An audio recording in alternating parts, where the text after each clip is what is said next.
The Iskander-M has no shortage of admirers.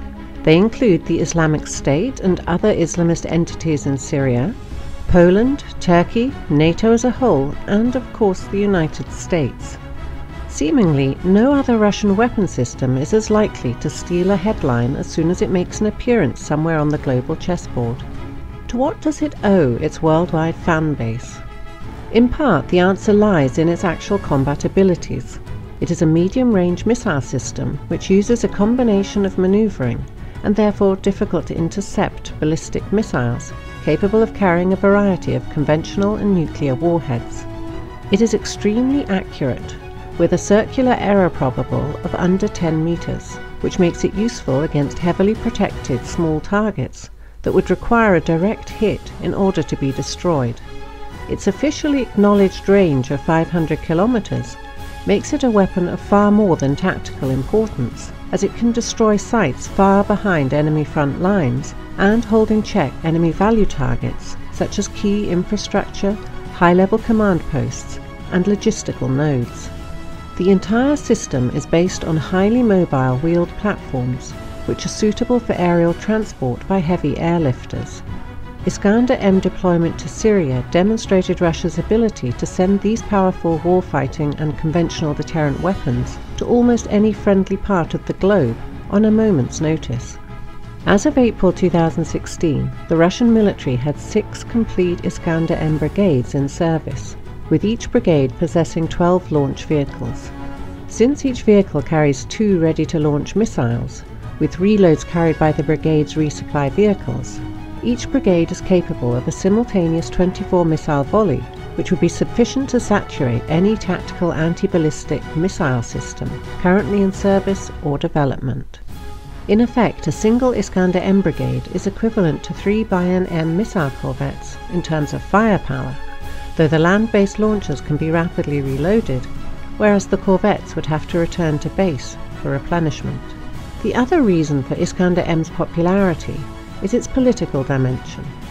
By the late 1980s, the Soviet military was using 2 sub-strategic ballistic missile systems, the 120-kilometer range Tochka and the 450-kilometer range Oka.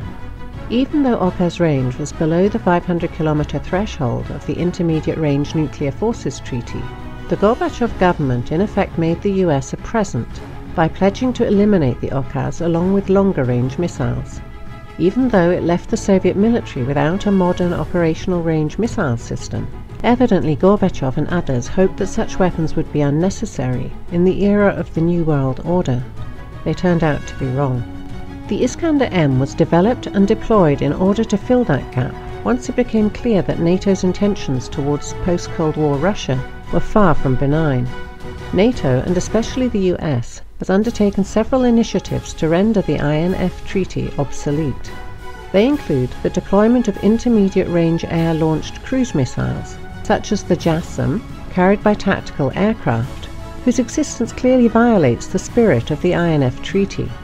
The US Army has since deployed large numbers of ATACMS ballistic missiles, whose officially acknowledged range is 300 kilometers, though the missile's actual potential is unknown, and the LPRF program is supposed to yield an even longer-range missile for the US military. Cruise missile-carrying US naval ships, including the rather well-known USS Donald Cook, regularly approach Russian coasts.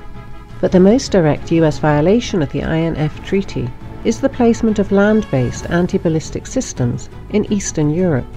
These systems use the naval Mk-41 launchers, which are perfectly capable of using the entire range of Tomahawk cruise missiles.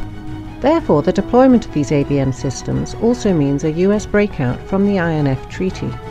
The Iskander-M, therefore, should be viewed as a Russian response to the US INF violations.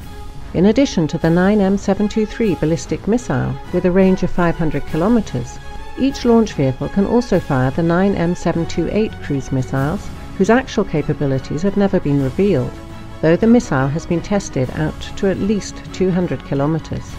Considering that the size of these missiles is comparable to the Kalibr sea-launched weapons, whose range exceeds 2,000 kilometers, There is a definite possibility that the Iskander-M could be equipped with weapons of similar range, unless the US begins to display more of an interest in re-establishing a mutually acceptable security framework for Europe.